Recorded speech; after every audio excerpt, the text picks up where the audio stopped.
Morning, Shawna. Good morning. What's going on?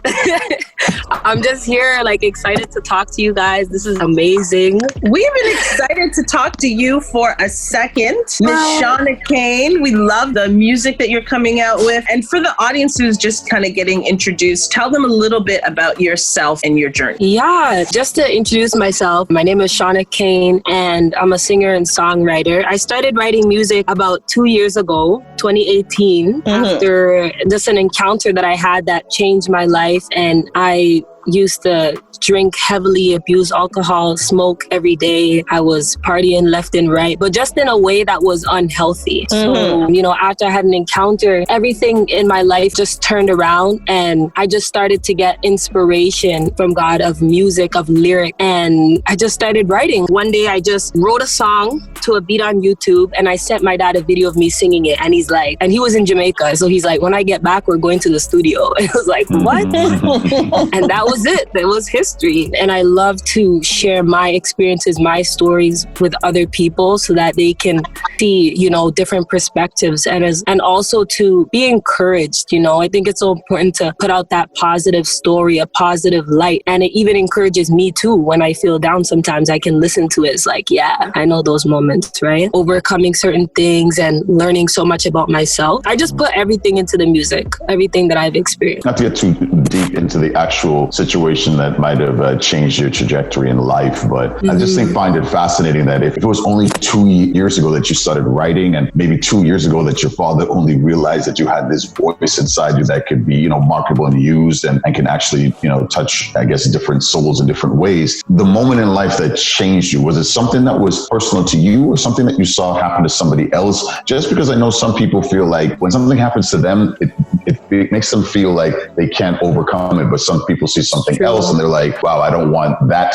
Like, you learn from others sometimes, you know what I mean? Yes. Or was it a personal experience for you? For me, this experience was personal, and it was something that was really shaken. It was really strong. It was a strong feeling. It was a strong experience. And after that experience, it was like, I have to turn around. I have to stop doing the self-destructive behaviors that I was doing, because I knew if I continued that, I knew where I would end up, So it was kind of like that type of wake-up call. It's like, get up. You need to get up, and you need to change the way you think. Start looking at yourself differently. Start looking at things differently. Did that take you straight to the pen and pad, or did it take you straight to the church? Did it take you to a Bible? Did it take you to a lecture? Did it where did that push you immediately that then brought you to music, or was it music right away? Immediately, it really pushed me to be by myself for a minute. I had to be like, who am I and what's been going on? Because a lot of times before, I would always want to be around people, which is great, but then if you're always wanting to be around people because you never want to be alone, that's where it can get dangerous. So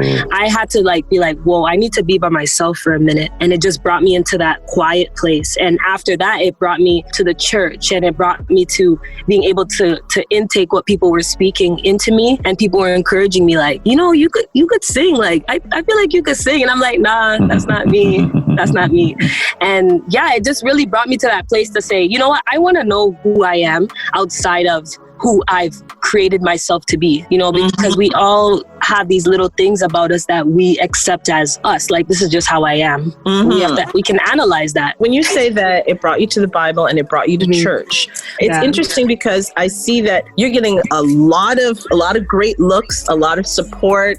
You have a lot of celebrity fans. We see Tiffany Haddish tweeting you. We see groups reaching out to you. And you're also getting support from the gospel and Christian side, and also the secular music side, which is a very difficult thing to do, to have both, to appeal to both, especially so early in your career. Have you been surprised by that reaction and how they embrace you? And did you approach it as, I'm making gospel music, or were you just making music, and because of the effects of being in the church and the Bible, it came out that the music you made appealed to both and was speaking about God and speaking about spirit? Yeah, that's an amazing question. I love that. I always tell myself this, that God set me up. He set me up for development. He set me up. Even though it feels hard sometimes, it's a struggle sometimes, I'm like, God, you set me up. You made it work. And for me, just being in the world, partying all the time, drinking and smoking, I had a lot of friends that I would hang out that I could just call, like, let's smoke up, let's do this. And I believe God purposely set me up to be in certain groups, to have influence and have certain friend groups, because when my life changed, it was a personal thing for people to see. They're like, that's Shawna? Like, how? So I believe that was such a significant reason why people who don't even go to church or anything like that can still relate to my music, because they know it's coming from a real experience. And I guess they can relate to it in that way.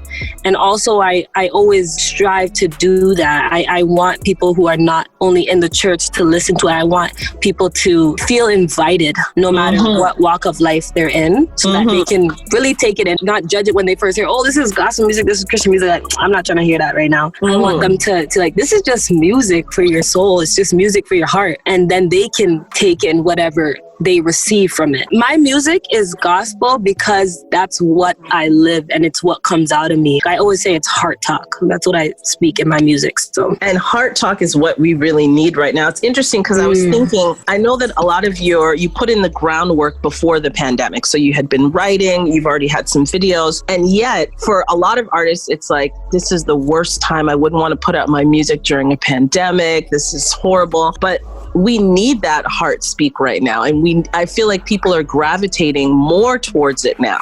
So do you feel like you're being led in a divine purpose as far as the timing of your music and how people are embracing it? Or do you feel like you are just committed in faith to work through whatever God puts you through wherever we are? I really think that it was purpose timing, because there was even moments when it's like, is this song ever gonna drop? Am I ever gonna release this? Even though it's 2 years, it still felt like a long time. It's like, are we gonna drop this? And we wanted certain things in place. My dad and my uncle were in the music business for years. And I know as a child, just seeing the work ethic that they have, it really gave me that inspiration as well during this time to like keep pushing. And they were the ones as well during this time. It's like, what? We have time, days, hours to spend working on this project. Everything was put in place for this purpose. And I think it's just amazing that we were able to get it done, to put it out during this pandemic. And it's really heartbreaking to see what's going on, and people are, devastating news, and people are dealing with so much sickness. And I think it's a privilege to be able to even have a platform to even speak and allow people to listen to what I'm saying, because there's so much going on. So it's just timing. And we know you definitely have some hip hop family that is very, very proud of you. And is always continuing to make sure that they know that your journey, your word, and your talent is something that needs that platform and deserves that highlight. And we not only, it's funny, the first time me and Jem heard it, we was like, yo, who is this? And then Pinedo, our producers on something, yo, not only is this girl, because it was wicked. First of all, you have a tone. Pinedo had to cover it though. Pinedo had to that's be the like, thing, this is is that not for you, Edens. This is my music. So he had to be clear with us. Oh man, my fold in the gospel arena. Because we were totally like, yo, her vibe is dope, her lyrics are dope, she's singing dope, and he goes, yeah, but it's my music. It's I know all about it. You guys don't know. That's me. That grid, awesome. But there's a secret. Yeah, now we're claiming you. You see it now. We're claiming you now. You spoke about your dad and your uncle. Talk a little bit more, because I actually think a lot of our listeners would be surprised to know some of your family connections. Yeah, so my uncle is infinite. He's just such a force.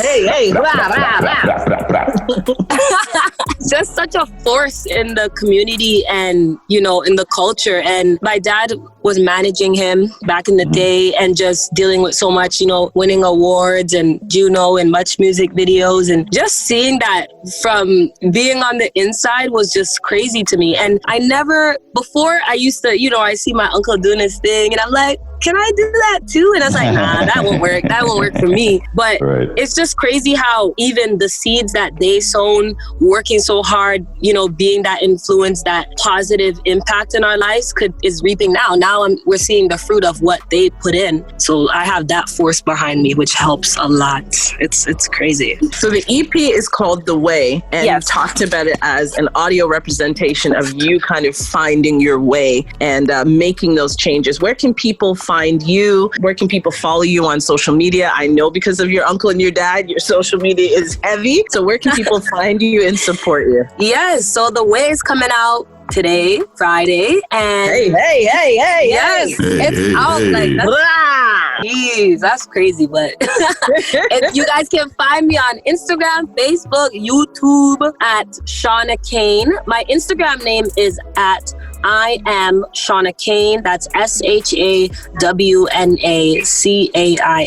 And that's my name across the board. You can find me on YouTube, on Facebook, on Instagram. And I love talking to people. So if you guys comment on stuff, I'm going to reply to you. Let's have a conversation. Like, I've been talking to people across the world, which is crazy. And it's just blowing my mind. I'm able to collaborate with other artists as well and meet them and chat. So yeah, you guys can find me on social media. Definitely look it up. And The Way, the EP will be available. It's on all streaming platforms, so Spotify, it's going to be on YouTube as well, and Apple Music, so you guys can find The Way there and just take in the lyrics. And I want you guys to see what song is your favorite and which one speaks to you. Once again, we've been speaking with Shawna Cain. We love the movement, and speaking of that EP and some of the songs, thank you for sharing your vision on where we want to see more of you. We love your flow. Don't look back, because there's none like you. Wow. Does that sound familiar? That was amazing.